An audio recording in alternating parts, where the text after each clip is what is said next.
fond de chaque pilote, mâle ou femelle d'ailleurs, il y a quand même toujours un sale gosse qui sommeille. Et quand on voit un pitch, on n'a qu'une envie, c'est de monter dedans tellement il ressemble à un jouet.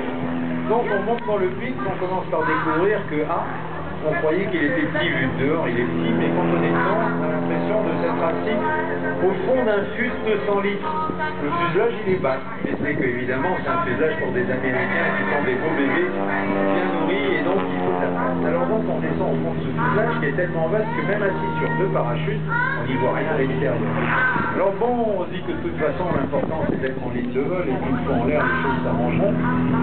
Donc on met en route, c'est tellement léger que le démarrage du moteur fait trembler et vibrer toute la cellule de l'avion, qui vous donne l'impression d'être déjà animé de tremblement comme un cheval fougueux qui a envie d'aller vite. Pour le roulage au sol, bon, dans ma foi, ça se passe pas trop mal à condition qu'on roule en zigzagant largement pour ce qu'on y voit rien. Mais alors, ça s'appelle rien du tout.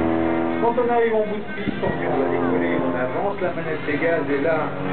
En fait, le décollage, c'est bizarre parce qu'il y a tellement de chevaux par rapport au poids de l'avion qu'il est pratiquement en l'air immédiatement. Donc, on ne fait pas grand-chose sinon avancer la manette des gaz et l'avion décolle. Et puis, dès qu'on lui met le nez en l'air, eh ben, on découvre qu'il monte comme un ange qui aurait perdu quelque chose au paradis là-haut, qui serait pressé d'aller le chercher.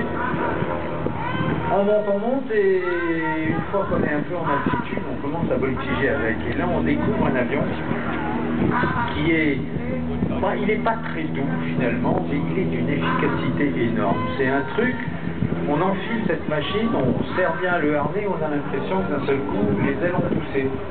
Parce qu'on est assis juste en arrière de l'octroi des ailes. Et même si on regarde devant soi, dans le champignon périphérique, on a les ailes inférieures, les ailes supérieures, avec leurs ailes qui bougent chaque fois qu'on actionne le manche. Sur un tout petit mouvement de manche,